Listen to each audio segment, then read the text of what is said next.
Hello everyone, Drax here, and I welcome you to a revisiting of my Nations Cup Round 2 in Spa-Francorchamps from last weekend. Before we jump in, I'm going ahead with some informations you probably do or do not want to know, I don't know. It's just about, I'm playing with the gamepad. I'm a beginner driver, let's say it like this. I'm in Group B, so it might not be the fastest race of them all, but it was quite an eventful one for me, and I thought it would be cool to share with you the abridged version basically of lap 1 and lap 13, where the big ones happened, and I hope you are going to enjoy this as much as I was enjoying it while racing. Let's go in.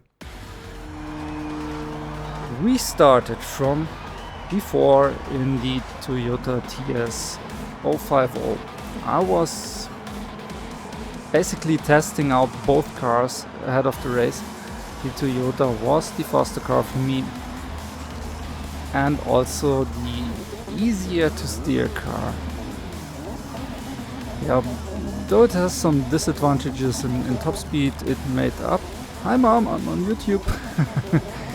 It made it up on cornering, acceleration, and that was the thing. Also, I think, at least out of my experience in the daily races, where basically the same race was driven just much higher, where 3 laps less,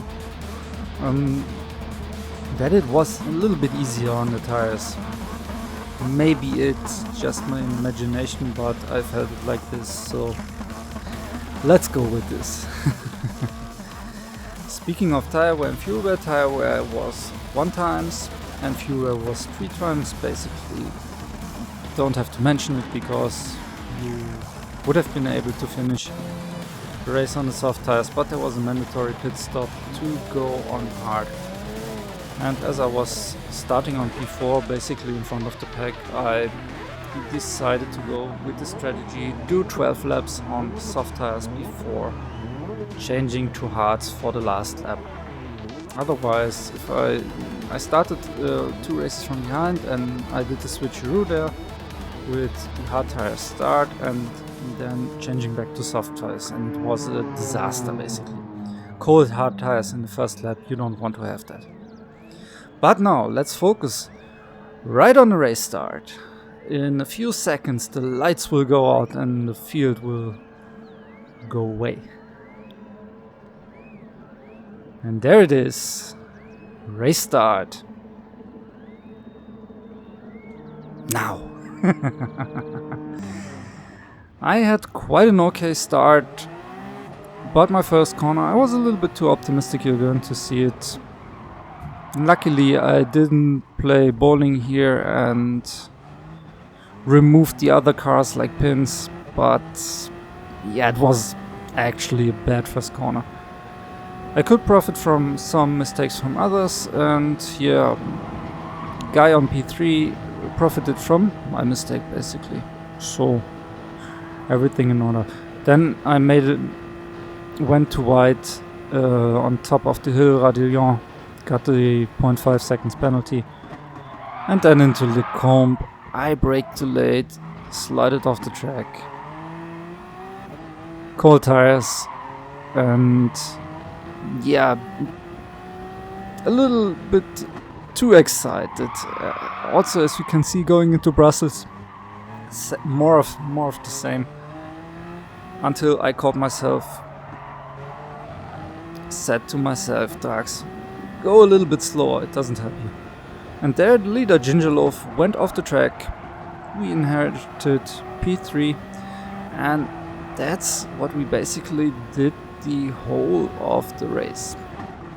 We had a gap of around 1 to 3 seconds. I made mistakes, Gingerloaf made mistakes. To gap 2 it was, to P2 it was around 7 seconds throughout the whole race. I couldn't catch up. I didn't fall too much behind. It was okay. I was focusing on my own race. tried to keep the gap ahead and was not thinking about attacking. That what was basically it of the whole race. So like I said, between laps 2 and yeah, the beginning of lap 12, let's say like this, nothing eventful was happening. We're going to do a quick cut as soon as we reach the Camel Straight, and yeah, basically my problems began up there. And I want to say this ahead, I'm not blaming anyone but myself for what happened next.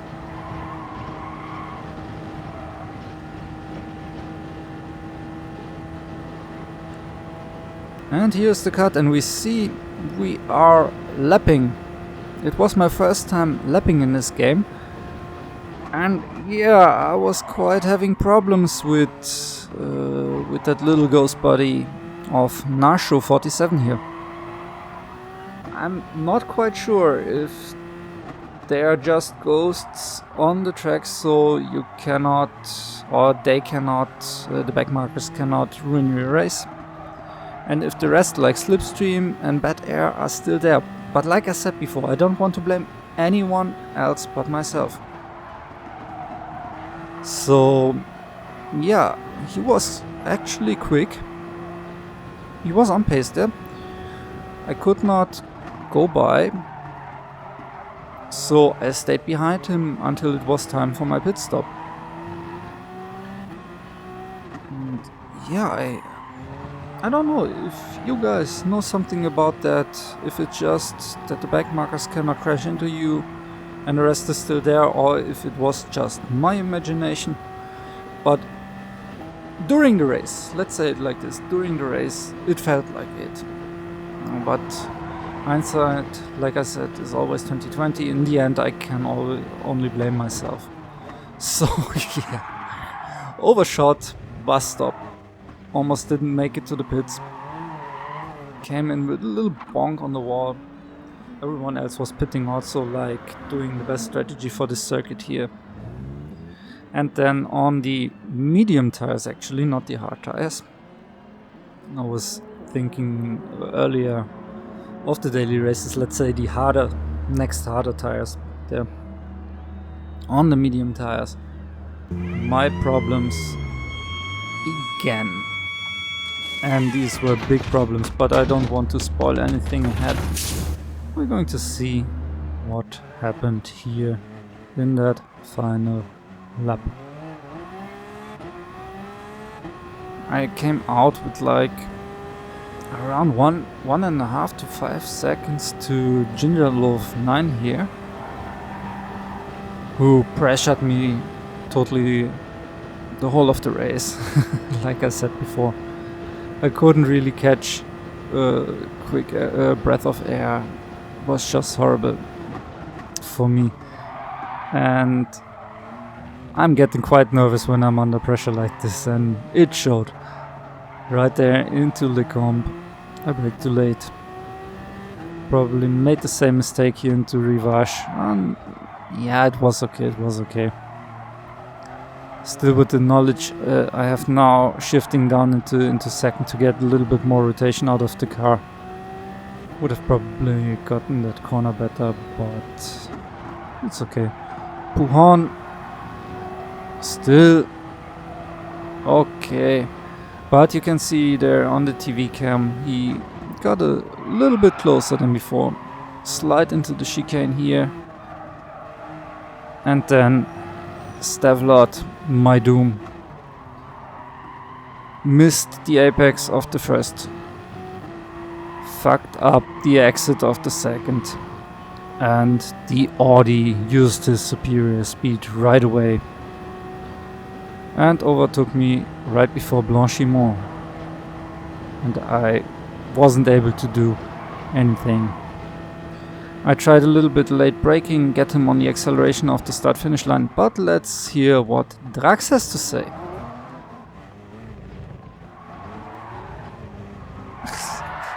Shit!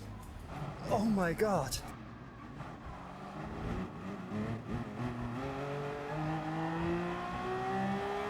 Yeah, that was me during the live stream. And you saw it. I punted Gingerloaf a little bit. Luckily, I did not make him spin also, so it was all on me, that spin. Yeah, what should I say? If something had happened to him, I would have let him go past again. Yeah, I lost P2 in one, or let's say 2 corners. out of Stavelot at first, losing P3 to Gingerloaf, and then out of the bus stop, spinning and actually going backwards over the finish line. Lost another position to Bimax 55, who was quite close behind us. Happens. It was an eventful race, an exciting race, a race which was actually the most fun I had in the Nations Cup, and probably the whole week with these Group 1 cars in the dailies. One last thing, like I say, it's practice that makes you good. Not perfect, but good. I should have practiced more. I jumped in before that race, like one day with the Audi. Didn't even have the credits to buy the Peugeot, the Toyota at first. So I had to earn credits in races to get the Toyota, and then learn to drive with the Toyota. And yeah, I did a little recap of that race to get closure today after the dailies ended, and yeah, I went like 30 seconds faster on 13 laps with 1 tire change. A lot lesser mistakes, probably also a lot lesser pressure, but also my lap times were way faster than I did in that race. So I hope you enjoyed it, and if you want to support me, I would be happy if you push that like button, subscribe, and hopefully see me next time on stream. I'm usually doing the stream thing. This is actually the very first video I edited, voiced over for YouTube, so sorry for any mishaps I had in here. It will get better over time, I think. And yeah, if you have critique or want to help me, post a comment. I'll totally appreciate that. Thanks again for watching, and see you next time. Bye bye.